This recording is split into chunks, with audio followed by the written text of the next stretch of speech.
Et genre j'ai tellement bu que je me suis éclaté par terre, ouvert le crâne. T'es vraiment ce cliché du mec e-commerce. J'étais à moins 800 € sur mon compte en banque et j'ai fait un prêt étudiant pour continuer à investir dans l'e-com. Tous les matins, je suis réveillé à 7h, je vais à la salle, je prends mon petit déjeuner équilibré, machin. Pas du tout. Je suis pas extravagant, je vis toujours dans mon 30 mètres carrés en France. Aucun problème avec ça, je mange toujours des pâtes. Et il me disait, ouais, je comprends pas comment t'arrives à croire autant au destin en bossant autant. Il m'a pas dit pareil, donc T'es vraiment en train de parler de femmes. Bonjour Lilian, comment est-ce que tu vas? Ça va et toi? Super. Ça va très bien. Bon alors pour vous faire un petit contexte, c'est la première vidéo podcast de ma chaîne. Je suis en compagnie de Lilian, un ami de longue date. Il va un petit peu se présenter pour comprendre qu'est-ce qu'on va faire et pourquoi il est là. Pour être honnête avec vous, aujourd'hui on n'a absolument rien préparé. On a réservé Rien du tout, ouais. un créneau de podcast. On va avoir 1h, 1h20 à peu près pour discuter ensemble. Et bah du coup je suis très curieux que vous dites un petit peu dans les commentaires Que vous disiez. que vous disiez dans les commentaires. On va essayer de faire le moins de cut possible pour que ce soit le plus authentique, le plus naturel possible. Et puis bah voilà, dites-moi si ça vous plaît ce genre de format. On va essayer justement d'entrer dans les détails sur le business, entreprendre en étant jeune, faire de l'argent. On va parler un petit peu de tout ça pour qu'il y ait du contenu intéressant pour vous. Mais donc je vais commencer par demander à mon cher invité Lilian Cornillo, il y aura ses infos dans la description si vous voulez aller voir un petit peu ses réseaux. Lilian Cornillo, alias CL Productions, est-ce que tu pourrais nous faire une rapide présentation de qui tu es et Ouais. pourquoi tu es là éventuellement? Ouais, bien sûr. Bah écoute, donc moi c'est Lilian, comme Romain l'a dit. Je suis vidéaste et photographe. Vidéaste depuis maintenant. Alors professionnellement, ça fait vraiment 2 ans que j'ai ma boîte maintenant.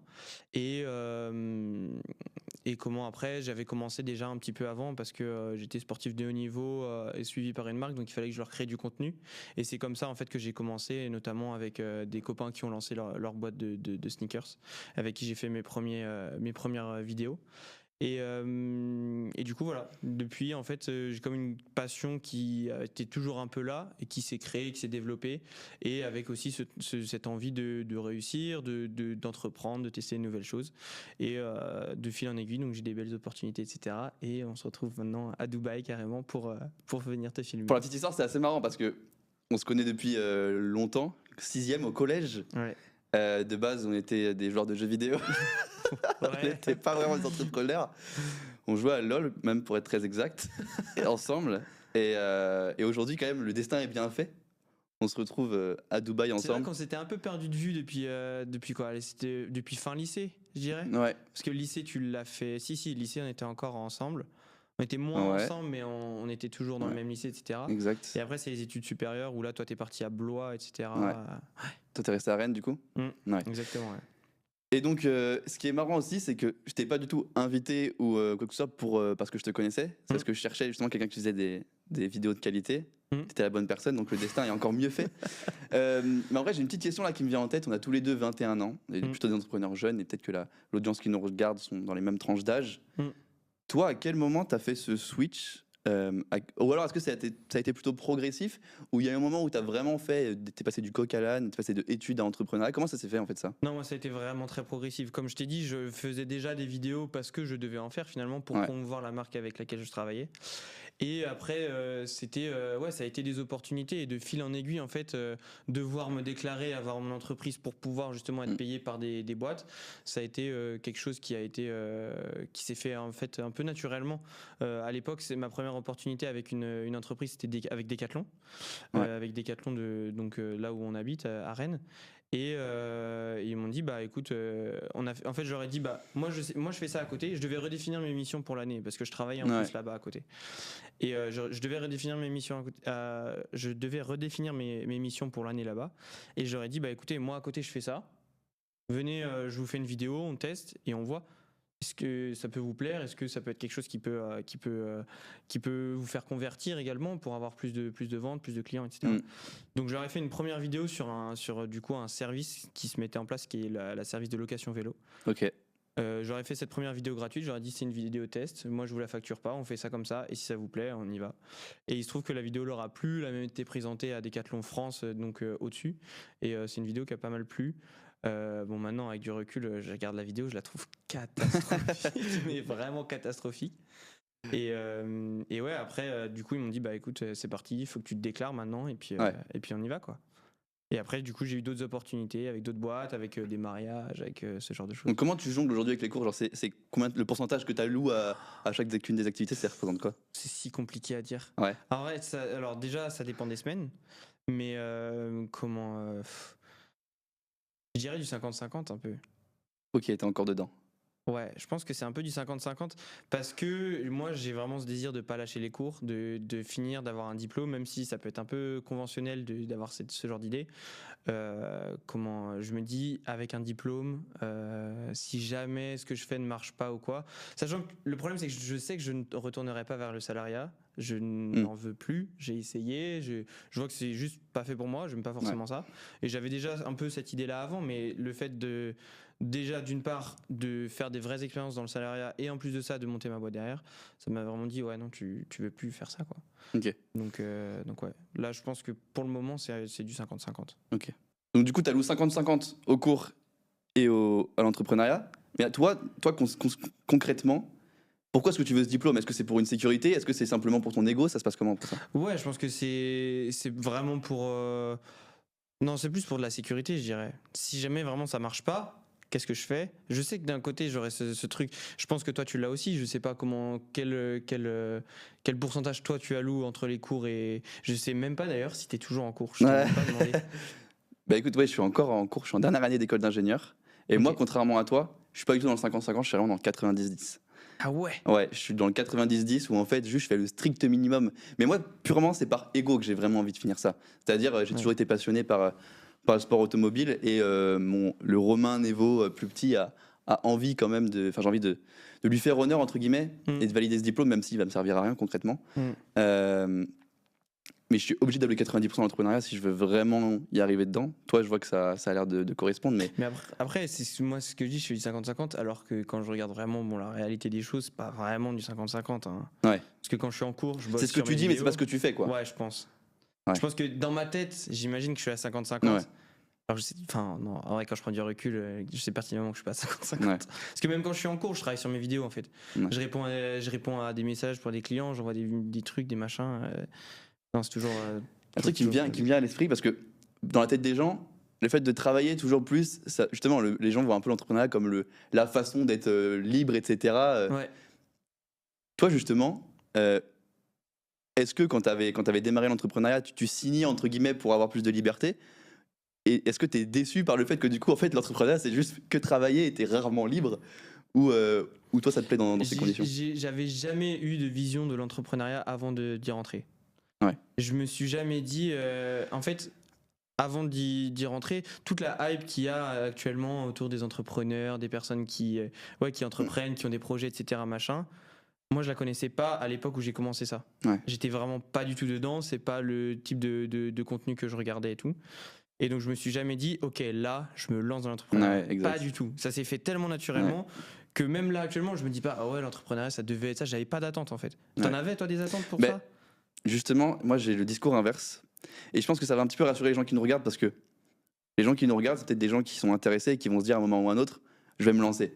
Et là, dans ton discours, c'est très bien, tu as une belle histoire, mais peut-être que les gens peuvent être un peu frustrés en mode ah ouais, mais en fait, ceux qui réussissent, c'est des gens, ça a été progressif, ils l'ont fait tout le temps petit à petit. Oula, et en fait, je suis loin d'avoir réussi. Non, je dis pas ça.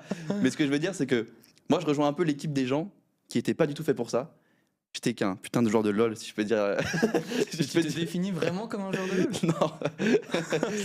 C'est non, mais moi ce truc-là, quoi. Réellement, j'étais pas du tout prédestiné à entreprendre. Je pense que tu me connaissais. Est-ce que tu avais une idée? Enfin, même moi, je savais pas que t'allais entreprendre. Quand on regarde, tu t'avais déjà lancé des chaînes YouTube, des trucs, tu bougeais un peu. T'étais pas ce mec qui vraiment rentre chez lui et comme tu te définis là, joueur de jeux vidéo, machin, c'est pas ça, c'est pas toi. Oui, certes, t'y jouais, mais c'était pas toi. Ok, j'ai entrepris à 14 ans et entre mes 14 ans et mes 19 ans, il n'y a eu plus rien, littéralement. Et moi, ce qui s'est passé, c'est que, et c'est un peu aussi la raison pour laquelle j'ai envie de faire ce genre de podcast, c'est que mon déclic, entre guillemets, ça a été justement de voir des gens entreprendre sur les réseaux. Voir donc toi, t'étais déjà baigné dedans avant de... Enfin, tu voyais déjà ce monde-là avant d'y rentrer. Ouais, exactement. Ok, pas du tout. Donc toi, ça a été très naturel. Ouais, mais pas du tout. Je connaissais absolument pas. Comment tes proches, tes amis, ils ont réagi quand ils ont su. Enfin, vu que ça a été très, très progressif, ça a dû être assez chill. Mais au moment où ça a commencé à prendre de l'ampleur, etc., comment est-ce qu'ils ont réagi face à la situation? Franchement, j'ai toujours essayé de me donner au maximum sur la qualité et le contenu de mes vidéos. Et, et donc, dès le début, on, on était assez fiers de moi quand même, de ce que j'arrivais à produire et tout. Parce que j'étais suivi de base donc, par le sport que je faisais en kitesurf, où là on me disait déjà que c'était bien, etc. Et du coup, quand j'ai essayé de dupliquer ça à d'autres types de vidéos et tout, bah, j'ai l'impression que il y a 2-3 ans, quand tu faisais des vidéos un peu lifestyle, etc., c'était pas encore aussi commun qu'aujourd'hui. Et du coup, les gens me disaient ah, c'est stylé ce que tu fais. Alors que bah, avec du recul maintenant, par rapport à ce que je fais maintenant, bah, c'est nul. On peut le dire clairement, c'est nul. Je sais pas si toi, quand t'as commencé, du coup, c'était vraiment un déclic. Parce que si là, tu t'es dit demain, je commence l'entrepreneuriat. C'est littéralement ce qui s'est passé. Ok. Et du coup, t'avais genre prévenu tes amis, tes proches, ta famille, ou t'as rien dit à personne et ça s'est fait vraiment. On est en France. Non, on est à Dubaï là. Ok, on est à Dubaï actuellement. On vit habituellement en France. Tu le sais comme moi, c'est un sujet très compliqué à aborder, surtout quand tu fais du business make money. Faire de l'argent en France, faire du business, entreprendre, sortir du cadre. C'est pas un sujet facile, surtout quand dans ta famille, dans tes proches, t'as personne qui est là-dedans. Donc, moi, je me suis dit, et j'ai fait l'expérience d'un peu en parler aux proches que j'avais, et j'ai bien vu que leur réaction, elle était plus fais attention, pense aux études, garde la sécurité. Et je me suis dit, en fait, c'est bien, ils ont leur vision des choses. J'ai la mienne, mais c'est pas avec eux que je veux avancer. Si je veux avancer, il faut que je m'entoure des gens qui ont fait ce que je fais. Et pour ça, moi, j'ai été radical. Et combien de temps tu t'es préparé avant de te lancer vraiment dans le bain? Tu sais? Un jour. En fait, ce qui s'est passé. Oui, donc en fait, tu t'es dit demain, je commence l'entrepreneuriat et je vais me lancer au final progressivement d'une sorte. Puis tu t'es dit là, je change de step. En fait, j'ai eu un éclair. Ça a été vraiment un éclair sur un jour. Et d'ailleurs, pour la petite histoire, j'étais un soir à une soirée étudiante où j'ai beaucoup bu, mais genre plus que d'habitude. Et à ce moment-là, je me considère. Là, c'est vraiment la période où je me considère comme une merde qui sait pas vraiment quoi faire de sa life en vrai. Et genre, j'ai tellement bu que je me suis éclaté par terre, ouvert le crâne. Fracture, etc. Enfin, j'ai fini à l'hôpital. Et la légende dit. C'est vendeur, hein. Ça, c'est vendeur ce qu'il est en train de raconter. c'est un peu spécial à expliquer, mais c'est vraiment à ce moment-là. Je sais pas si pendant ma convalescence, il s'est passé des choses dans ma tête ou quoi, mais en tout cas, au lendemain de ça, en tout cas les jours qui ont suivi, c'est là où j'ai commencé à consommer un max de contenu entrepreneuriat. Peut-être j'ai eu ce truc de me dire, mais non, mais je peux pas. Entre guillemets, bon, j'allais pas crever. Ouais. J'ai peut-être eu ce semblant de pensée qui me dit, mec, t'as rien fait, juste là, tu te démontes la gueule pour oublier les cours parce que ça te fait chier.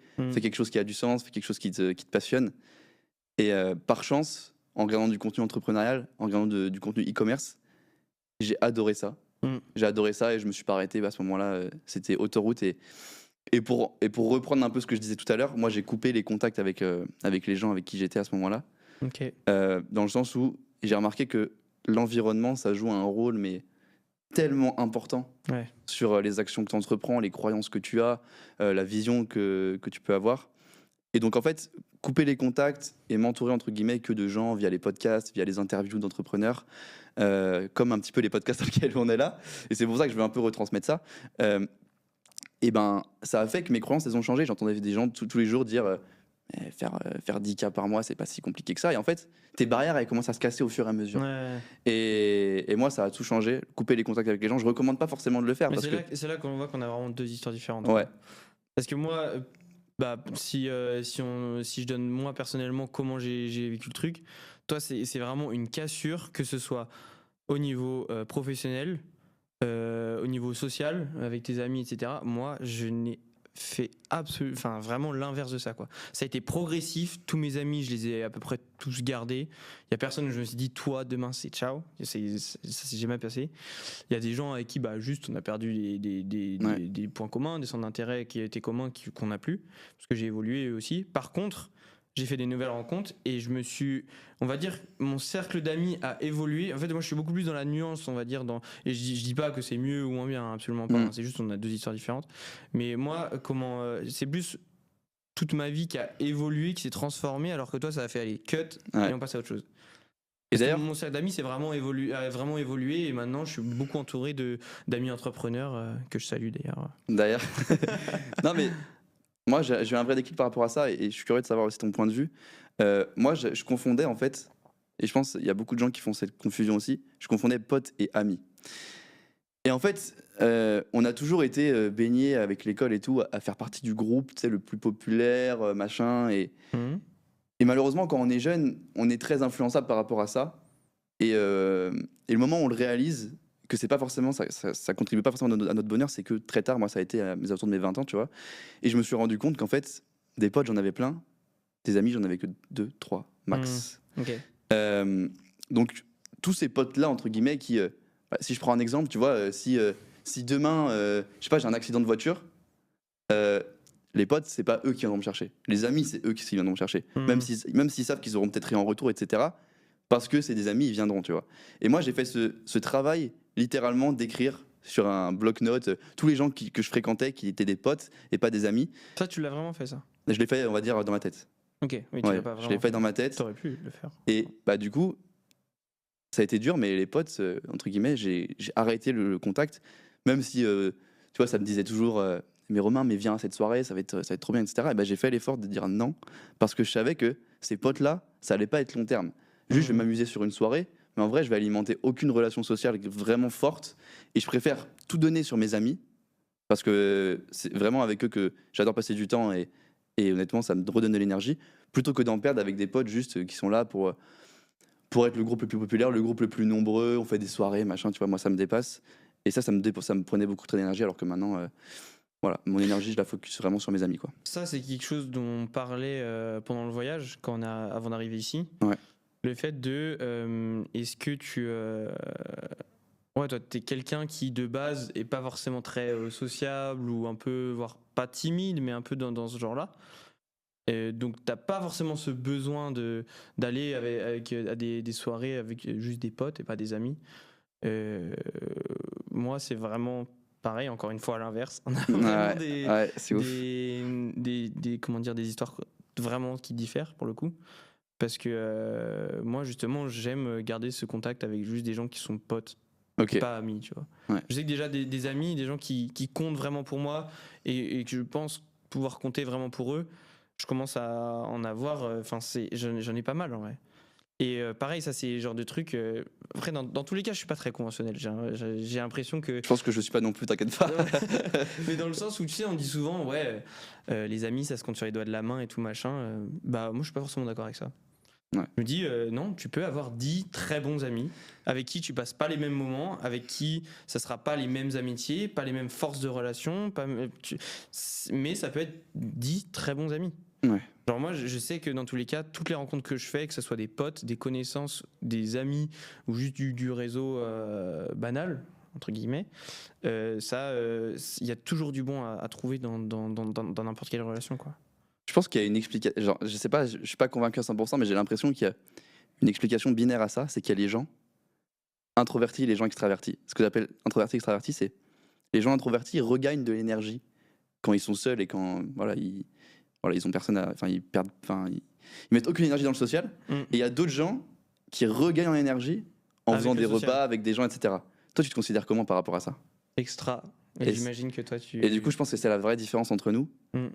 C'est que moi, quand je vais voir des gens, je dépense mon énergie, après il faut que je recharge les batteries. Mais toi, c'est parce que tu as ce besoin, en fait, à un moment, quand tu travailles trop tout seul, tu as besoin de te recharger. Ouais. Et c'est là où, du coup, tu as envie de voir du monde, etc. Et je pense qu'il y a deux types de personnes. Donc, demandez-vous aussi de votre côté si vous êtes team introverti, team extraverti. mais comme on peut le voir, on peut entreprendre dans les deux cas. Je veux dire, c'est pas parce que tu es extraverti, la preuve, t'en es la preuve vivante, que tu ne peux pas entreprendre. Je pense qu'être introverti, c'est peut-être un petit peu plus simple d'être focus, plus simple d'oublier un peu le reste et simplement être focus. Ouais. Mais comme quoi, je pense aussi que c'est une bonne chose parce que tu peux apprendre des autres quand tu vas avoir des relations, tu peux aller plus vite. Si tu as des questions, tu peux t'entourer de gens intéressants. Et je pense que c'est deux teams différents. Moi, j'ai beaucoup appris sur Internet, tu as peut-être sûrement beaucoup appris des autres. Bref, j'ai beaucoup plus appris. Pour les compétences techniques vraiment propres à la vidéo et à la photographie, j'ai tout appris sur Internet. Ouais. Tout seul dans mon coin. Un petit peu à discuter avec du réseau sur Instagram, mais c'est rare. Ouais.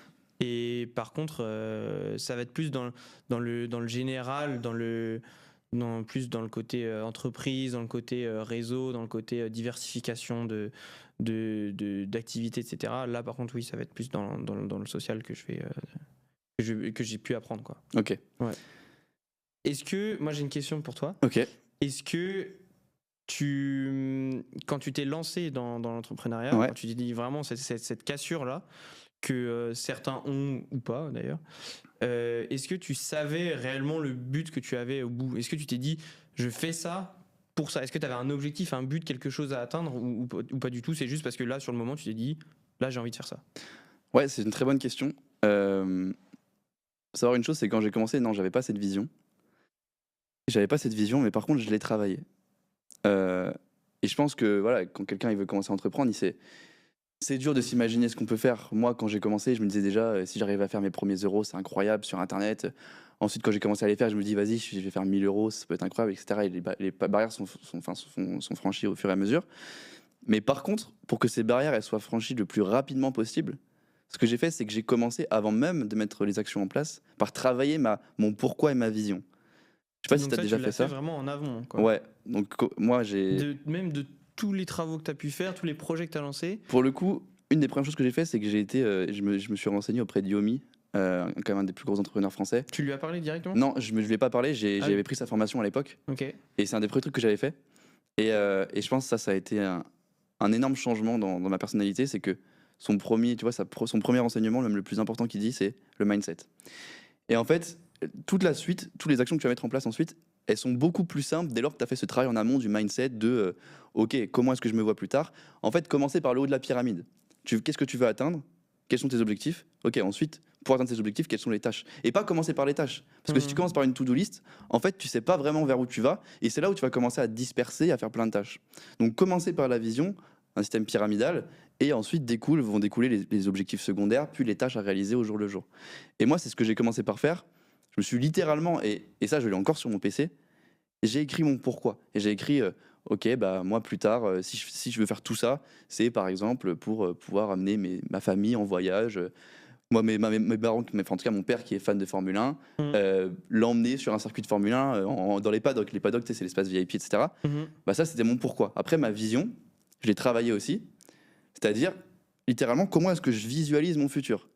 Typiquement, et là où on est actuellement, je l'ai visualisé. Et si aujourd'hui, faire ce podcast, pour moi, c'est pas une difficulté, c'est quelque chose de naturel. Certes, c'est une première fois que je le fais, mais pourtant, j'ai pas ce trac, j'ai pas ce stress parce que justement, je l'ai visualisé. Et pour moi, c'est logique. Le fait qu'on soit aujourd'hui à Dubaï, qu'on soit dans ce studio de podcast, je l'ai visualisé, donc pour moi, c'est la suite logique. Et je pense que c'est vraiment quelque chose qui est sous-estimé, qui est puissant. Tout le monde devrait faire ce travail. Donc, tu as travaillé d'abord à construire ton haut de la pyramide avant Exactement. Okay. Donc, sur ma visualisation, on voit par exemple. C'est très cliché, mais tu vois, on voit un yacht, on voit un bel appartement, une belle villa, ce genre de choses. Mais c'est se visualiser en fait. C'est quel va être ton cadre, quel cadre tu t'imagines pour ton futur. Et à force de le regarder tous les matins, à force de lire son pourquoi, il y a un truc très puissant dans la psychologie humaine, c'est que nos pensées deviennent la réalité. C'est comme se répéter, en fait, quand tu commences à sourire, quand tu commences à rigoler, de manière forcée, tu finis par vraiment rigoler. Ouais. C'est un truc très puissant, c'est ouais. Les pensées amènent les actions, et c'est pas l'inverse. Donc, si tu as envie de devenir successful, vraiment, dis-toi que tu vas devenir successful, tu vois. Et qu'est-ce qui te fait rire? Et voilà, vous avez vu, il m'a fait rire alors qu'il n'y a rien de drôle. Non, j'ai un peu du mal avec tous ces termes et tout machin. Ouais. Donc ça, t'es moins dans ce délire de mindset? Mais parce que je t'ai dit, je suis pas. Déjà, j'aime pas trop me définir comme un entrepreneur et tout machin. Ok. Mais parce que je te dis, je suis pas dans ce. Toi, c'est logique. Je veux dire, c'est dans la continuité de ce que tu fais. Le e-commerce, ça va avec tout le lifestyle qui va avec, tout le mindset, comme tu dis, tous ces termes, tout ce vraiment, c'est comme un monde vraiment à part entière, tu vois, le e-commerce. Moi, je suis pas du tout là-dedans et j'aime justement avoir un truc un peu différent où je me dis, ouais, non, certes, je suis un entrepreneur, je fais des trucs, etc. Mais bon, j'ai ma vie, elle est à Rennes, tu vois, rester les pieds sur terre, etc. Machin. Je dis absolument pas que t'as pas les pieds sur terre, ça n'a rien à voir avec ça, absolument pas. Mais dans le sens où, ouais, j'aime bien faire les choses comme je les entends et pas forcément comme on devrait les faire. Dans le sens où, tu vois, toi, t'as dit vraiment, j'ai travaillé cette vision, machin, pour pouvoir après en découler et arriver à mes tâches. Moi, j'ai commencé par mes tâches. Ok. J'ai commencé par mes tâches et ma vision, elle s'est construite au fur et à mesure, mon objectif également. J'ai toujours eu ce truc de mon rêve ultime, c'est être libre. Et être libre dans notre société actuelle, je pense qu'on est d'accord, c'est être libre au niveau du temps, au niveau de la position géographique et au niveau de l'argent surtout. T'as pas l'impression que t'aurais pu aller plus vite en faisant ce travail? Ben non, parce que dans tous les cas, j'avais un plafond. Dans tous les cas, j'étais étudiant. Dans tous les cas, j'avais pas 18 ans. Euh, Quoique si, non, quand j'ai commencé réellement, j'avais Tu 18 ans. penses qu'il y a besoin d'avoir 18 ans pour... Non, c'est sûr, mais bon, quand t'as pas 18 ans, que t'as pas le permis, tu peux pas aller sur les tournages que tu veux, que y a plein de trucs que tu peux pas acheter parce que c'est trop cher ou ce genre de trucs. Le fait d'avoir pu y aller progressivement, d'avoir grandi avec ça également, ça m'a amené à une vision, on va dire, plus solide, je pense, dans le sens où bah, j'ai commencé par les petits trucs, les trucs qui étaient en mon pouvoir, les trucs que je pouvais. Et au fur et à mesure, j'essaie de me créer une vision plus long terme. Mais dans tous les cas, là, j'ai plein de fois des gens qui me demandent, mais tu te vois où dans 5 ans, dans 10 ans? Je sais pas. Je sais pas, et c'est ça qui me fait kiffer aussi, mais j'ai confiance. Je me dis, moi je crois beaucoup, on en a parlé, au destin, à ce genre de truc, le fait que, bah, dans tous les cas, s'il y a quelque chose de cool qui doit arriver, ça arrivera, et je bosse pour. Genre, moi je crois fortement au destin, au fait que, dans tous les cas, ça marchera pour moi. J'ai toujours eu ce truc, comme tu disais, ouais, j'ai pas de mal là sur ce podcast-là, Ouais. parce que moi, c'est exactement ce dont on a parlé, c'est pour ça qu'on est là aussi. C'est parce que je t'ai dit, ouais, moi plus tard, je me vois trop faire des podcasts, raconter ma vie, mon histoire et comment j'en suis arrivé là, quoi. Le problème, c'est où est-ce que j'en serais quand j'en serais arrivé là et de quoi je vais parler.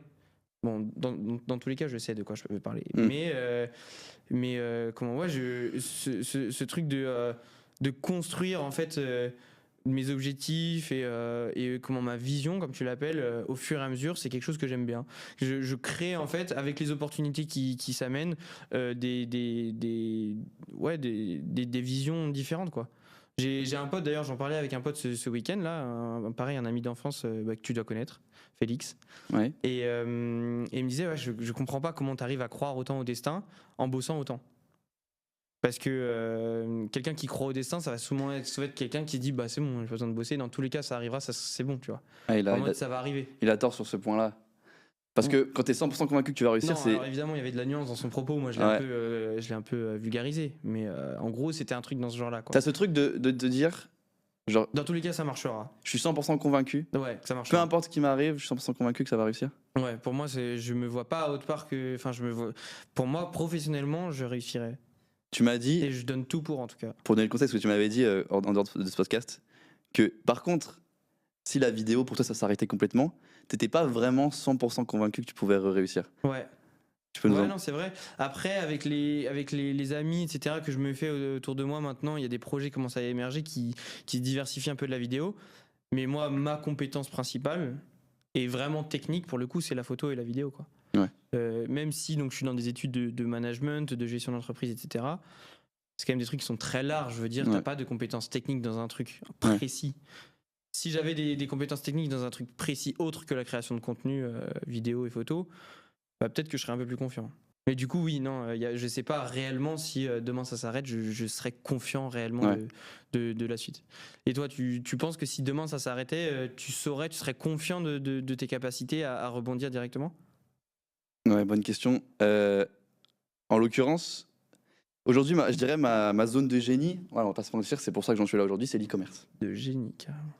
Non, c'est un terme très modeste en réalité. C'est un terme qu'on utilise beaucoup dans l'entrepreneuriat. Et toi, c'est parce que t'es pas dans ce monde-là. Non, pas du tout. On utilise beaucoup la zone de génie. En tout cas, zone, zone. Ah, c'est Eugénie? Non, zone de génie. Ah oui, c'est bien ça. Vraiment de mec qui a le boulard. Voilà, le mec qui a. Et donc.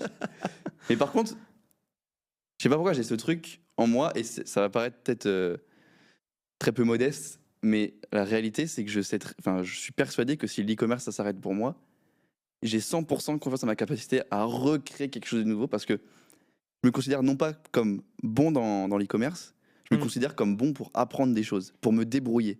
En fait, je vois. j'ai ce truc depuis longtemps où, par exemple, les cours, je vais prendre la comparaison avec les cours, où en fait, moi, tu mets dans une salle, cours magistral, TD, quelqu'un qui m'explique comment faire, ça rentre là, ça sort vraiment là. Par contre, tu me mets dans mon bureau seul, avec par exemple, je sais pas, une correction d'examen.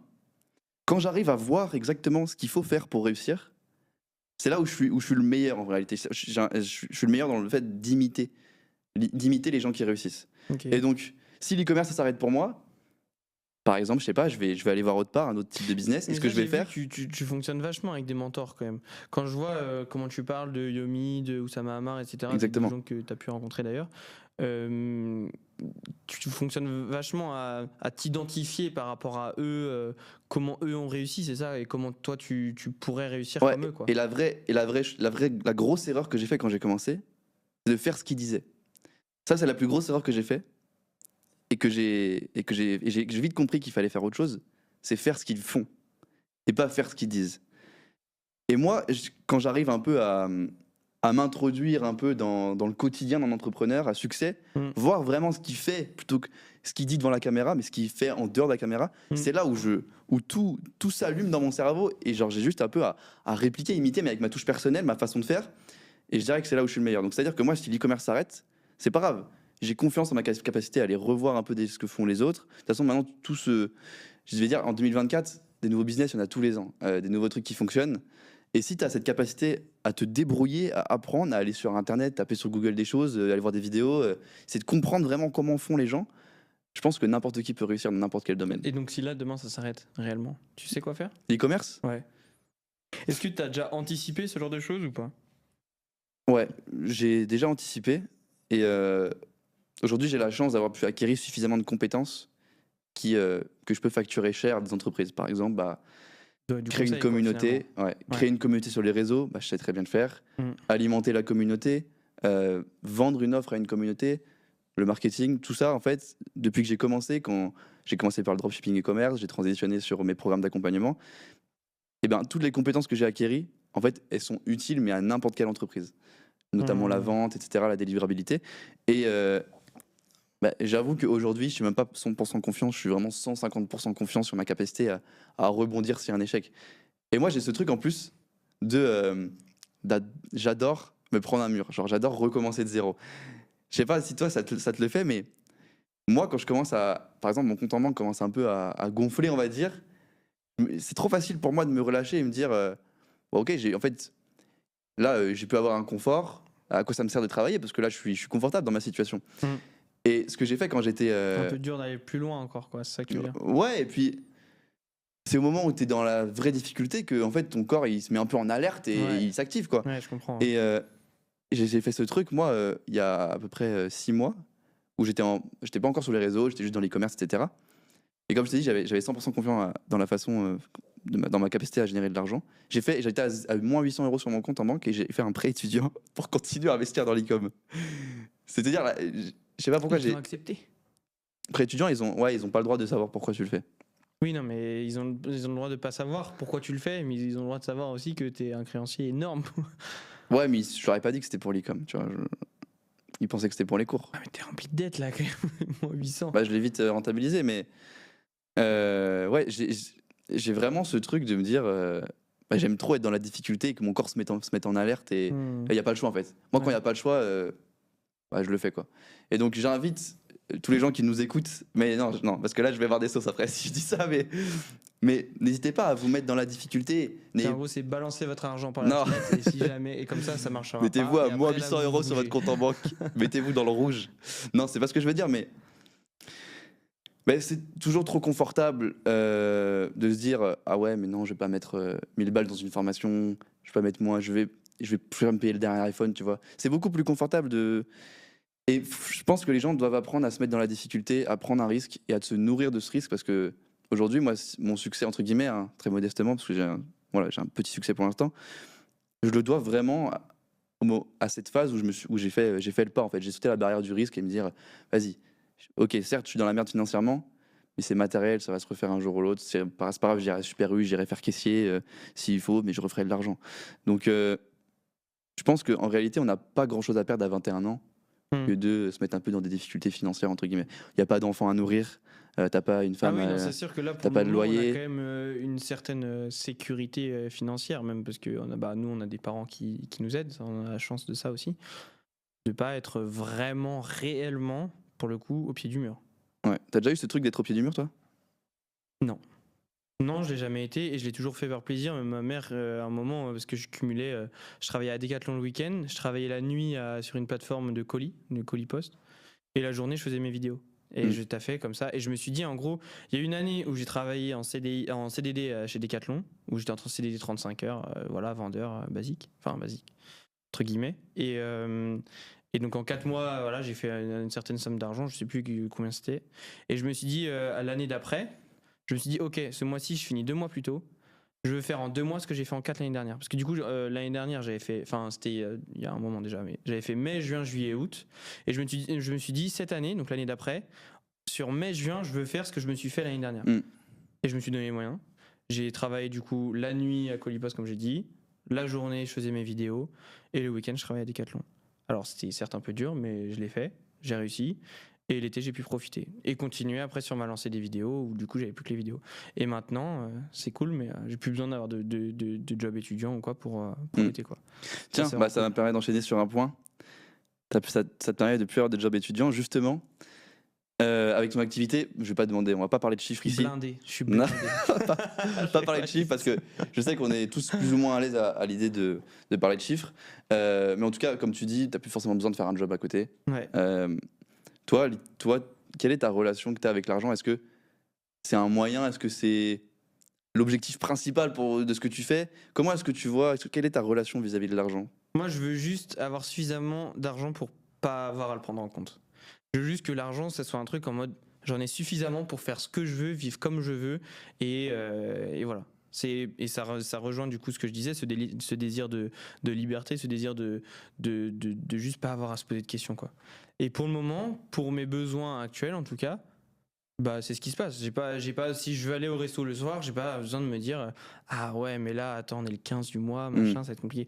J'ai pas ça et c'est un confort, c'est vraiment un confort pour le coup. Mais donc oui, actuellement, le fait d'avoir, enfin c'est pour mes besoins. J'ai pas des besoins énormes pour le moment. Ouais. Donc ce que je fais en vidéo et en photo me permettent de pas forcément avoir à prendre en compte ça.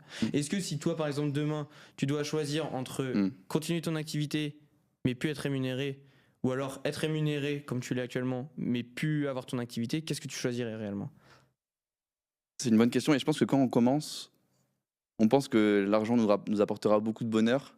Mais c'est que quand tu commences à en faire que tu te rends compte que finalement, c'est pas du tout ça ta source d'énergie.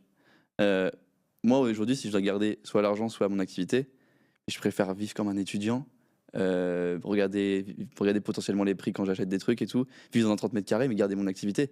Moi, aujourd'hui, si je fais ce que je fais et si je kiffe le faire, c'est parce que ouais, j'apprécie le voyage et je suis persuadé à 100% que genre quand j'aurai 50, 60 ans et peut-être que je serai aisé financièrement, je donnerai tout, et tout ce que j'ai pour revenir à aujourd'hui, genre en mode la période un peu financièrement compliquée où tu réinvestis tout pour faire croître ton business.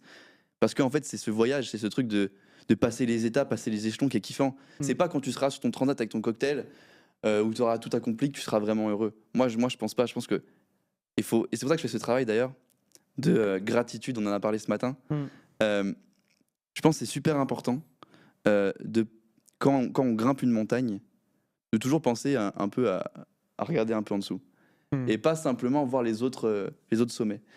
Parce que c'est sur ça que je voulais te couper tout à l'heure. Ça me revient parce que j'avais perdu le ouais. fil. Mais ouais, j'aime bien prendre des murs. Ouais. Alors bon, du coup, c'est pas trop en rapport, mais on reviendra du coup sur cette question du chemin vers le succès, etc. Le fait d'essayer de réussir. On va essayer de s'en souvenir. Mais prendre des murs, je trouve ça hyper intéressant aussi. Là, pour le coup, je te rejoins totalement sur le sujet, dans le sens où alors bon, moi j'en ai parlé pas mal avec ma mère notamment, qui comprenait pas cet avis, qui me disait bah non mais attends, se prendre un mur c'est chiant quoi, c'est les échecs. Alors elle a toujours été niveau psychologie, c'est vraiment et pareil comme mon père, c'est vraiment des bijoux dans le sens où ils m'ont éduqué d'une certaine manière, notamment dans la psychologie, dans la sociologie, même dans la façon de se remettre en question, d'étudier ses relations, etc. machin. Elle a toujours vu les échecs comme quelque chose qui permet d'avancer aussi. Mais moi, je lui ai dit, en fait, un échec, ça me permet de voir que j'ai essayé. Je lui dis, si j'ai un échec, je fais mais ça veut dire que j'ai essayé quelque chose. Ça veut dire que là, si j'ai un échec là, ça veut dire qu'avant, en amont, j'ai essayé de faire quelque chose, j'ai essayé d'amener je sais pas, un projet, n'importe quoi. Et si ça a raté, ça veut dire que j'ai fait un step au moins, tu vois. Alors que si j'ai pas du tout d'erreur, d'échec, je me dirais mais j'ai pas réellement tenté ou quoi.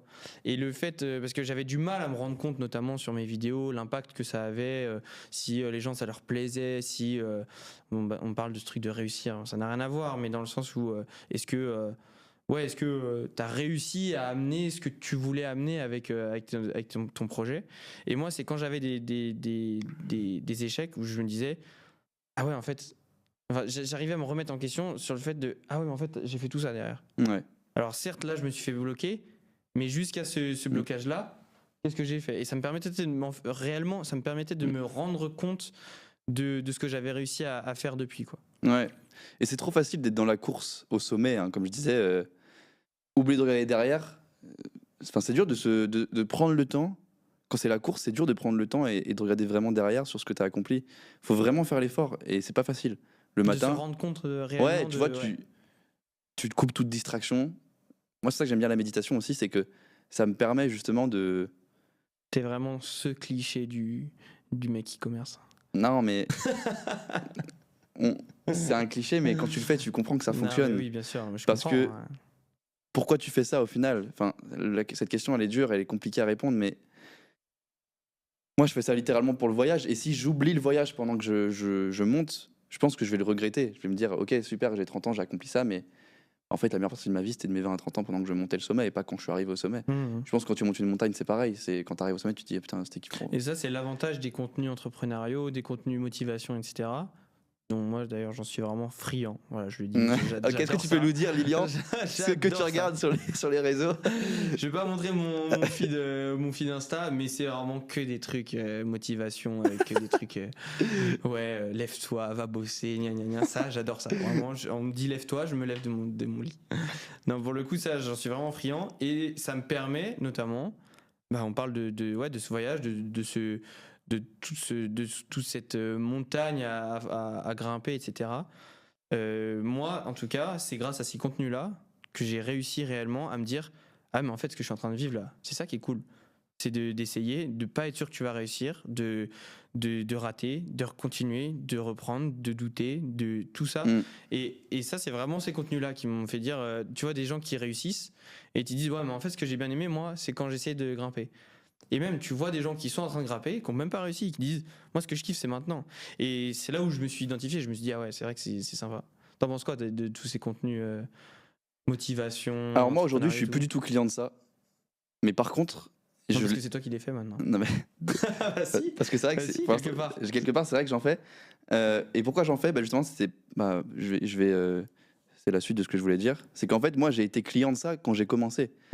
Et aujourd'hui, je remercie, mais infiniment, les Yomi, les Oussama d'avoir fait du contenu sur les réseaux pour qu'en fait, nous, personne lambda qui n'a pas les codes de l'entrepreneuriat, qui pensait que juste la seule issue possible c'était faire des cours et avoir son CDI, et je les remercie infiniment de m'avoir ouvert les yeux sur le fait que c'était possible en fait d'avoir une situation différente et d'entreprendre et avoir sa propre activité et de faire de l'argent soi-même. Donc aujourd'hui, je suis plus client parce qu'effectivement, un mec sur les réseaux qui va me dire de méditer, de se bouger de mon lit. Moi, j'ai déjà fait ce step de me dire, ok, je sais pourquoi je travaille. Quand je me lève le matin, je kiffe, donc j'ai plus besoin d'avoir ce contenu motivation. Mais par contre, tu l'as déjà vraiment conscientisé, internalisé vraiment. Ah, exactement. Mais par contre, maintenant, aujourd'hui, je sens le devoir de transmettre cette chose-là. On m'a transformé en me faisant ouvrir les yeux sur cette chose-là. Donc maintenant que je l'ai fait, que j'ai réalisé un peu.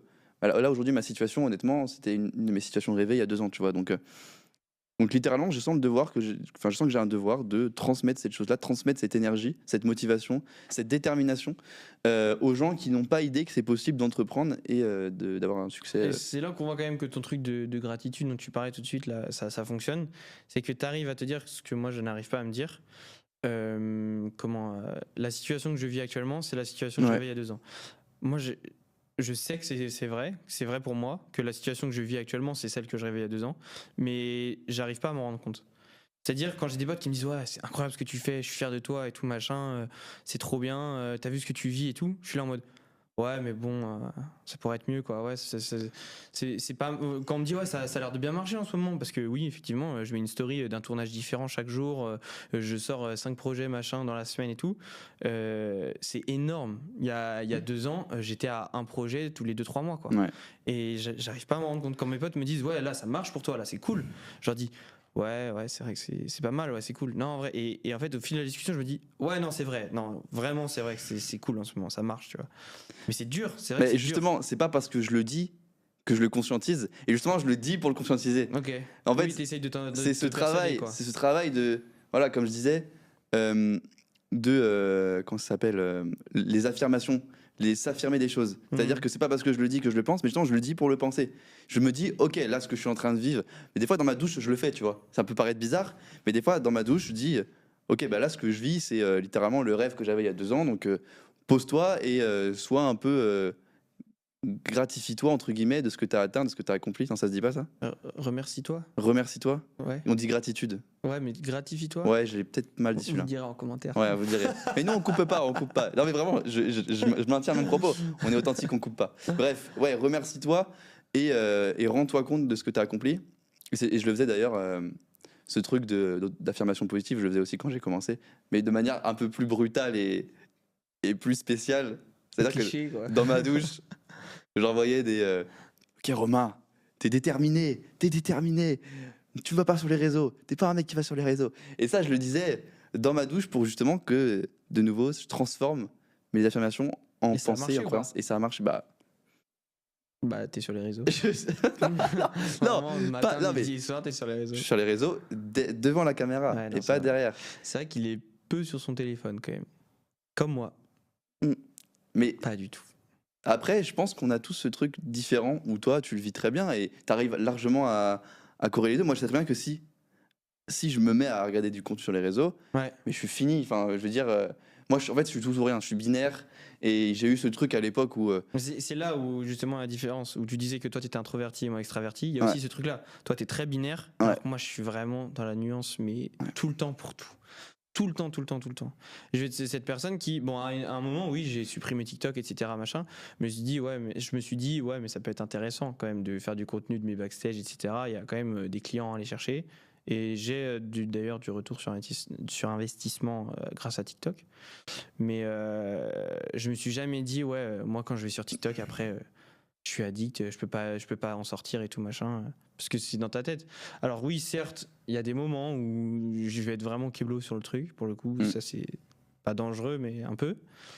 Mais je sais aussi, j'essaye de voir ce que ça m'apporte, notamment les reels sur Instagram, le nombre de compétences, de connaissances et même d'outils que j'ai pu acquérir grâce aux reels, grâce à des personnes qui m'inspirent, grâce à des personnes que je suis, grâce à d'autres vidéastes, d'autres photographes et tout. Ça m'a apporté. Bah après, moi, je suis dans un métier qui est créatif, donc tu me diras, c'est un peu logique d'aller essayer de s'inspirer, d'aller regarder du contenu ailleurs et tout. Mais Mais c'est un piège. ça peut être un piège. Ouais. Parce que des fois, c'est un peu se cacher derrière une excuse de ouais, mais c'est pour apprendre d'autres trucs. Alors que 80% du contenu que je vais regarder, c'est des trucs débiles, quoi. Ouais, il faut récupérer le bon et savoir sortir le mauvais. C'est clair. Mais je pense que c'est un combat du quotidien. J'ai un nouveau point que j'aimerais aborder Ok. pour ce podcast il nous reste 25 minutes en vrai. Ah, bah ça va. Ça va. On doit être à peu près à 50 minutes de podcast. Et on en oublie qu'on avance, hein, franchement, on se régale. J'espère que vous vous régalez aussi et puis que ce contenu qui est un peu différent d'habitude vous plaît. Il y a un point que j'aimerais aborder, que je pense toi, t'as pas trop touché, parce que vu ta caractéristique un peu extravertie, etc., et puis très progressive, je pense que ça va pas trop t'affecter, mais est-ce que, avec ton ascension, avec, entre guillemets, ta réussite modeste, on va dire. Ouais, non, j'aime pas du tout parler de ça, mais oui. Enfin, de réussite modeste ou quoi. Ok. On est toujours dans le chemin, quoi. Dans le chemin. Non, je sais pas comment dire, mais. Ouais, mais les gens, là où tu en es, en tout cas pour les gens, c'est déjà. Il y a certaines personnes qui diront, ouais, c'est énorme ce que tu as fait. Et voilà, oui. donc Ouais, déjà, non, déjà être à Dubaï sur ce podcast, les gens pour eux, tu as réussi. Donc je pense pas. Je pense que si.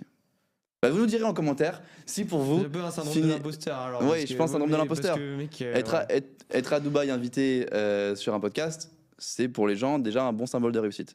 Bref, peut-être, mais c'est bien que tu aies ce truc modeste de mais dire. Bon, c'est du paraître un peu quand même. Ok. Bon, ma question, c'est pas la suivante. On a dérapé.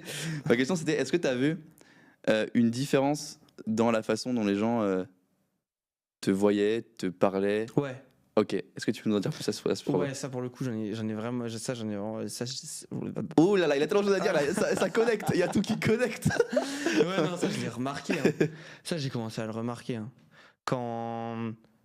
Ouais, je sais pas, j'ai l'impression qu'il y a certaines personnes qui ont voulu me garder dans leur cercle d'amis et tout parce que. Bon, du coup, là, j'essaie de transiter. Sans citer de nom, dis-nous un fait, genre, qu'est-ce qui s'est. Je sais pas, mais j'ai des personnes, j'ai l'impression qu'ils veulent vraiment garder contact parce que, bah, à Rennes, en tout cas, je commence à avoir un petit nom, à faire des vidéos, etc., machin, comment dire, à avoir une certaine communauté, etc. J'ai l'impression qu'il y en a certains, ouais, qui sont.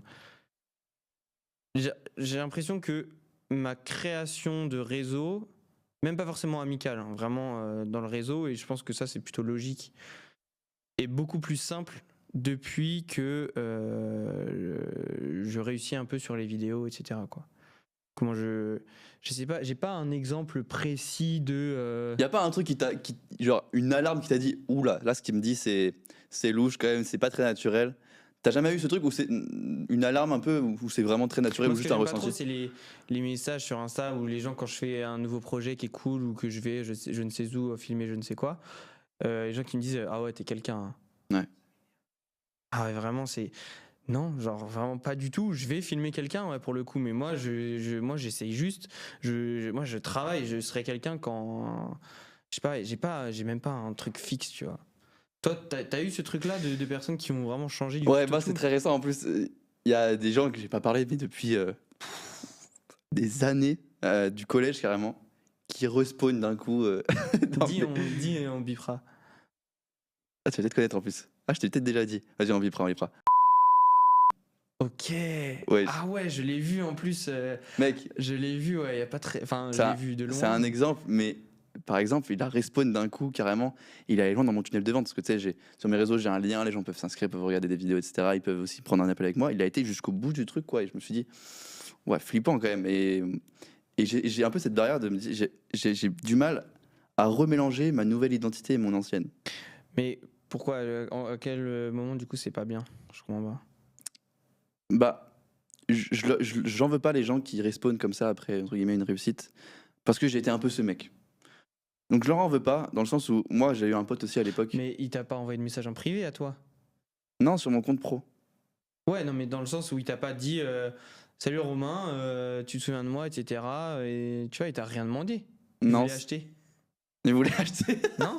Non, voulait c'est vrai, il voulait peut-être pas acheter, mais en tout cas il était Parce que sûr. pour moi, ce que tu disais, c'est plus les gens qui viennent gratter en mode quand t'as vraiment réussi, je sais pas, un mec qui est millionnaire, un mec du collège qui l'a côtoyé, qui dit ah ça va, tu t'es chaud, Ouais. on part en vacances Non, ensemble. moi j'ai pas encore eu ça. Non, moi j'ai jamais eu ça non plus. J'ai jamais eu ça et au contraire, les personnes qui gardent contact volontairement ou qui prennent contact avec moi grâce aux vidéos, moi même limite ça me fait plaisir, j'aime bien. Je me dis bah ouais, j'ai bossé Ok. pour justement faire des rencontres, pour avoir des gens qui viennent, qui me disent bah ouais c'est cool ce que tu fais et tout.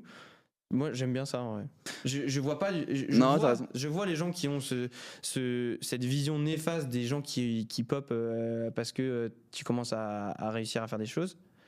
Mais moi je l'aime bien. En fait, j'ai une connotation négative, non pas par rapport à lui, par rapport à moi, c'est que j'ai un gros blocage sur le fait de mélanger. En fait, pour moi, quand j'ai fait ce switch avec l'entrepreneuriat, Ouais, c'est parce que toi, t'as j'ai vraiment une complètement coupure. changé mon entourage, personnalité, tout. Hmm. Et donc, le fait que j'ai des anciennes personnes de mon, on va dire, ancienne vie, entre guillemets, qui respawnent, c'est pas que je lui en veux ou quoi, c'est juste que moi, il y a un bug dans ma tête, et genre, j'arrive Ouais, pas tu à... dis c'est deux vies séparées, qu'est-ce que l'un fait dans l'autre quoi. Exactement. Et mais donc, oui, non, ça reste bienveillant. C'était, bah, j'aime bien ce que tu fais, je suis curieux de savoir ce que tu vends, etc. Hmm. Donc oui, c'est bienveillant. J'ai pas eu ce truc, comme tu dis, d'un mec dans la rue qui dit putain Romain, tu te souviens pas de moi, on avait joué à Uno ensemble. Là, Non, ouais, je vois. il y a Ok. pas eu ce truc. Et si ça devait arriver un jour, je lui en voudrais pas à la personne qui me fait ça parce que j'ai ressenti ce truc. À un moment, j'ai eu un pote aussi, bah, avec qui je joue aux jeux vidéo, tu vois. On y revient. Il y a beaucoup de Dis potes. le vrai nom. Non, tu vas pas connaître. C'était pas un mec de Rennes. Ok. Et il est devenu monteur de Michou. C'est le monteur de Michou actuellement, tu vois. Ok. Euh, Ah ouais. Ouais. Et moi, à ce moment-là, j'étais personne. Et ce mec-là, on avait beaucoup joué ensemble. Et je lui ai ressenti ce truc un peu de me dire, putain, j'aimerais bien qu'il se souvienne un peu de moi, que, Ouais. tu vois, ce qu'on avait fait et tout. Et donc moi je comprends cette sensation, ce sentiment qu'on a de vouloir un peu se montrer aux gens qui ont réussi, qui ont un peu plus de pouvoir, parce qu'on est attiré par ça automatiquement, par la fame, c'est naturel, c'est humain. Donc je leur en veux pas. Après, Et je pense que nous, c'est juste parce que pour le moment, on est tout petit. Peut-être que dans quelques années, si on grossit, etc., on sera là en mode ouais, si j'ai vraiment des gens, c'était néfaste, ils sont revenus vers moi et c'était pas agréable, c'était néfaste, enfin c'était vraiment genre péjoratif quoi. Peut-être parce que juste pour le moment, enfin il y a rien, tu vois, pour le moment. Enfin, ou alors il y a quelque chose, mais vraiment à notre échelle, c'est vraiment très Ouais. petit, tu vois. non ouais, je te rejoins là-dessus. Lilian, on arrive sur la fin, mais il nous reste encore 18 minutes. Hein. On va aborder un point qui va être un peu plus sucré pour la fin. Comment Est-ce que ça les relations avec la gente féminine a évolué au vu de ta situation professionnelle grandissante? Quoi? Oh non. Non mais voilà, je t'envoie une flèche là. Non. Ça n'a rien changé? Ou est-ce que tu l'as juste pas ressenti? Mais en fait, je me considère tellement comme personne actuellement, tellement comme quelqu'un qui a rien fait pour le moment par rapport à ce que je considère faire. Ok, c'est bien, garde ça, garde ça. Ouais. Que je me dis, je suis tellement illégitime de dire, oh ouais, si, il y a un paquet de meufs qui sont arrivées. Non, en plus, c'est faux. Mais comment. Ouais, je me sens tellement illégitime de dire, ouais, grâce aux vidéos, des fois, je parle de ce que je fais et il y en a qui trouvent ça sympa et du coup, ça aide. Je trouve pas légitime de dire ça. Et en plus de ça, honnêtement, ça a dû m'arriver, mais c'était très rare. Tu vois, ça a jamais été le point en mode ça aide de fou. C'est en mode vraiment genre ah ouais, c'est toi Lilian Cornillo, c'est la production, tu fais des vidéos, ah, c'est trop bien. Ça m'est jamais arrivé. Et je pense que ça rentre en compte dans le truc de ouais, des gens du passé qui repop, etc. Est-ce Ouais, que toi, ça c'est t'est vrai. déjà arrivé? Heureusement, enfin, pas dans la vraie vie, mais digitalement un petit peu, juste des messages de. Ah ouais? Ouais, mais je reste focus, tu vois. Bah après, parce que les gens savent peut-être pas, mais du coup, moi, au niveau de notre visibilité réseau, toi, t'es à 27 000 abonnés, Ouais. là, actuellement. Moi, je suis à 2000, 2200, tu vois, c'est vraiment pas beaucoup. Ouais. Alors certes, je commence à faire des stats, etc., parce que je travaille avec des comptes pour des entreprises qui ont beaucoup plus d'abonnés. Mais moi, quelqu'un qui arrive sur un compte à 2000 abonnés, c'est pour ça que je me sens pas légitime de parler de tout ça, de dire, ouais, il y a des gens qui sont revenus dans ma vie et tout. C'est parce que 2000 abonnés, quoi. Je sais 2000 abonnés, c'est tellement commun maintenant, 2000 abonnés. Ouais, c'est vrai. Mais... Alors oui, certes, quand tu vas dans le détail du compte, dans la production, dans la qualité que j'essaie de faire ressortir dans mes réalisations, d'accord, peut-être, tu peux essayer de trouver un peu de légitimité, mais quand tu vas juste bêtement dans le nombre d'abonnés, il y a des gens... ça fait pas trop envie, hein, de dire ah ouais, mon mec, ça reste il a quand même... 2000 abonnonnés. Non, ça reste une très bonne stat. Il y a des gens pour qui c'est une source de motivation, ça, le fait d'avoir plus de tchatch, d'avoir plus entre guillemets, de pouvoir attirer plus de filles dans leur cercle. On est vraiment en train de parler de femmes, là. Ouais, aucun problème avec ça, moi. Ouais, bon. Mais c'est bon, c'est marrant. Ouais, c'est la fin de ce podcast. On part dans tous les sens, on a dit. Non, attends, j'ai pas fini ma phrase. Okay. Il y a des gens pour qui c'est vraiment un motif de se lancer, tu vois. Ah oui. Il y a des gens pour qui c'est vraiment un motif de se lancer. Moi, honnêtement, j'ai pas du tout ce truc. Toi, est-ce que tu l'as? De faire des vidéos pour ça? Ouais. Pas du tout. Mais Okay. alors vraiment pas du tout. Et comme tu disais tout à l'heure, moi je préfère qu'on m'enlève l'argent plutôt qu'on m'enlève mon métier. Moi c'est devenu un métier passion aussi. Je pense que Ouais. bon, alors évidemment je vais apporter un peu plus de nuances que toi tout à l'heure, comme d'hab. Comme d'hab. Mais oui, non, je suis clairement plus passionné par mon métier plus que pour n'importe quelle autre raison et encore moins ça pour le coup. Ouais. Il m'a pas dit pareil en privé. Non mais t'es un fou. N'importe quoi. Bon, Ok. Lilian, t'as un sujet de discussion là pour nos chers amis qui sont avec nous? Un dernier? Bah, dernier ou un avant-dernier? Il nous reste 14 minutes. Moi j'avais quand même une question au niveau beaucoup plus psychologique parce qu'on sait que dans le monde entrepreneurial c'est quelque chose qui rentre quand même vachement en jeu. Comment, parce que tu sais, on a beaucoup ce truc de ouais, l'entrepreneuriat, t'es libre, etc. Mais bon, c'est plus dur dans ta tête, tu te retrouves seul, tu doutes beaucoup. Comment est-ce que toi tu gères toutes ces émotions, etc. Surtout si tu t'es dit demain je me lance dans l'entrepreneuriat? Est-ce que tu t'es dit, tu avais déjà des attentes, des projections, des trucs où tu t'es dit, ou alors depuis justement tu as été étonné de certaines émotions, on va dire? Ouais, moi j'ai pas jamais été dans ce truc de je fais de l'entrepreneuriat pour devenir, pour être sur mon transat avec mon cocktail. Jamais. Ok. Et d'ailleurs, je vais envoyer une pique là, en live sur YouTube, mais je respecte pas vraiment les entrepreneurs qui, tu vois, réussissent à faire leur premier millier d'euros, on va dire 3, 4, 5K, et qui vont à Bali de Chili. Eux, je les respecte pas trop parce que, Après, on est à Dubaï, quoi. Donc, justement, il y a une grosse différence. ah, c'est vrai que toi, t'as fait des dizaines de millions. Donc, Non, c'est plus facile. il y a une grosse différence, c'est parce que à Bali, tu vas traîner par exemple qu'avec des gens qui font 3, 4, 5K, et en fait, ce sera le plafond, c'est-à-dire, bah, ils ont un peu réussi leur vision. Eux, leur vision, c'était finir à Bali dans une piscine. Bah ouais, mais sauf que Bali, la vie est pas chère là-bas et c'est quand même un cadre qui est absolument magnifique. Je veux dire, il y en a, leur objectif, c'est juste d'être dans un truc un peu roots luxe, on va dire, tu vois.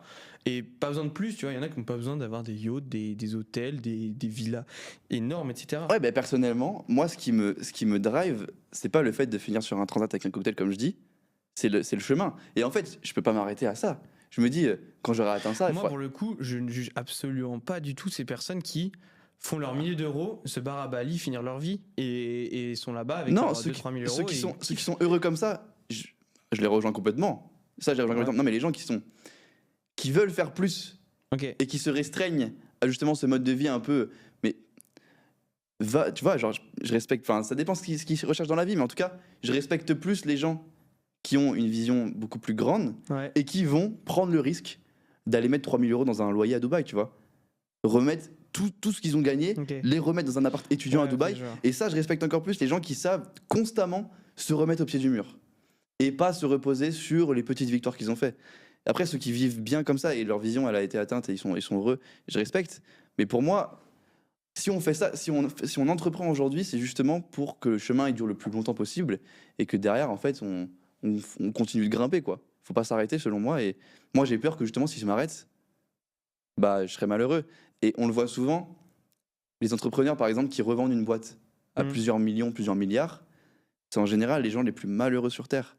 Et moi, j'ai peur de ce truc aussi, de me dire à un moment, j'aurais atteint tout ce que j'ai atteint, et en fait, à ce moment-là, je serais plus heureux et je repenserais au chemin.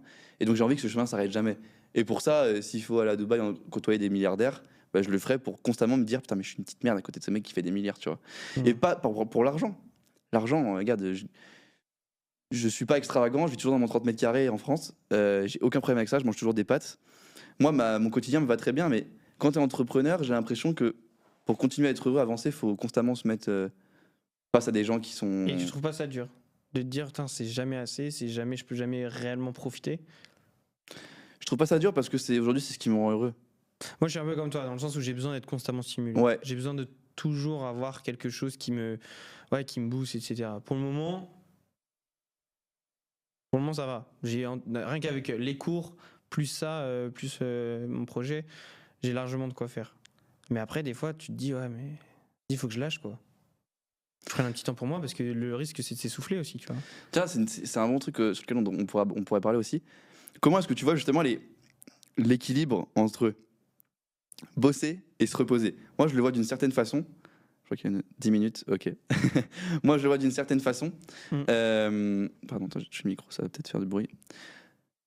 C'est que j'adore me mettre pendant plusieurs mois, m'acharner, me focus, être dans mon studio étudiant, 30 mètres carrés, il n'y a rien autour, il n'y a que des murs et mon PC. M'acharner et ensuite, donc avoir un peu une période d'ordre dans lequel je suis vraiment une routine.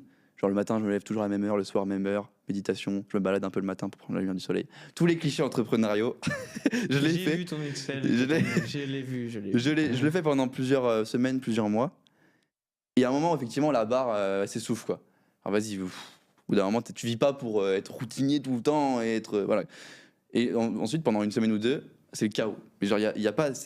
un coup, c'est l'ange et un coup, c'est le diable. Quand je dis c'est le chaos, c'est genre, je voyage à Paris, puis je voyage à Dubaï, puis je bouffe au resto, puis il y a plus de sport, plus rien qui va. Et moi, c'est dans cet entre-deux-là, quand je joue sur les extrêmes, sur l'ordre et sur le chaos, que j'ai remarqué que je me sens le plus heureux. Et c'est pas du tout en faisant le truc de ok, je travaille dur la journée, le soir je me pose dans mon canapé, puis le lendemain je recommence. Moi ça me rend taré. Je peux pas ça. Moi, il faut que le soir, j'ai qu'une chose en tête. C'est ce que je vais faire le lendemain, que ça cogite, que toute la journée je bosse, et qu'à un moment où vraiment je me libère, mais 2 semaines, tu vois. Oh merde.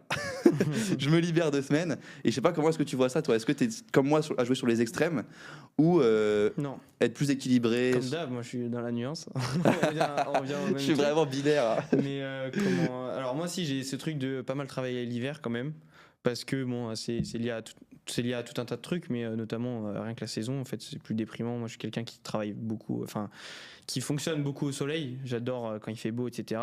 L'été en général je profite. Je travaille beaucoup toute l'année, etc. pour pouvoir l'été profiter réellement, partir 1, 2, 3. L'année dernière je suis parti 5 semaines. J'ai kiffé, tu vois, j'étais avec mes potes, avec ma famille, avec ceci, machin, tout ça. Là j'ai vraiment kiffé. Et mais tout au long de l'année, je suis pas du tout cette personne à me coucher à cette heure-là, réveiller à cette heure-là, faire la méditation, manger ceci, faire cela. J'ai une discipline dans ma vie. Je fais pas n'importe quoi. Beaucoup pensent que, notamment des proches à moi, beaucoup pensent que tous les matins je suis réveillé à 7h, je vais à la salle, après je prends mon petit déjeuner équilibré, machin. Pas du tout, non. Pas du tout. Moi, je suis pas du tout ce cliché de l'entrepreneur qui a. J'ai une discipline. Je vais à la salle très régulièrement. Je fais beaucoup de sport. Je ne t'autorise pas à dire ce cliché de l'entrepreneur. Je ne t'autorise pas. Mais non, mais c'est bien. Je pense que ça donne aux gens une autre façon de voir les choses dans l'entrepreneuriat. Tout n'est pas tout le temps vraiment dans le cliché de l'autodiscipline parfaite, etc. Tu vois. Moi, je me dis, dans tous les cas, bon, il y a tu sais, cette phrase bateau de c'est pas une course, c'est un marathon. Ouais. C'est pas un 100 mètres, c'est un marathon.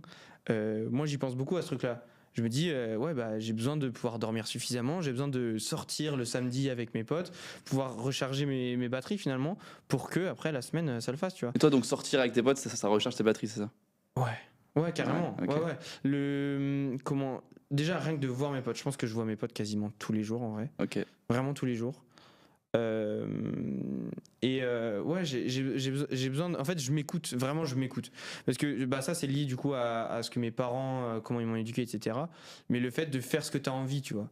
Je me dis, j'ai envie d'arriver à la fin de ma vie, me dire est-ce que tu as vécu la vie que tu avais envie de vivre. Ouais. Et ça passe par pas mettre de côté ta jeunesse. Je veux dire, ta jeunesse t'en as qu'une, et pour moi c'est le moment c'est le mieux, quoi. Je veux dire, très régulièrement je me dis, je suis avec mes potes, je dis putain les gars, on est bien, il fait beau, on est jeune. Là, on a fini les cours, tu vois, ça dépend, tu vois, du moment. Tu prends les week-ends? Après, je bosse tout le temps en soi, non. Enfin, oui et non, ça dépend. Ça dépend vraiment, en fait, ça va dépendre du moment présent. Je vais pas me dire, ce week-end-là, je le prends. C'est ce week-end-là, j'ai envie de sortir. Bah, non, pas trop ce week-end. Le week-end d'après, ouais, vas-y, bah, sors. Moi, vraiment, je m'écoute à 100%. Ça me casse les couilles les week-ends pour la simple raison que j'ai des. Là, tu vois, j'ai plusieurs équipes.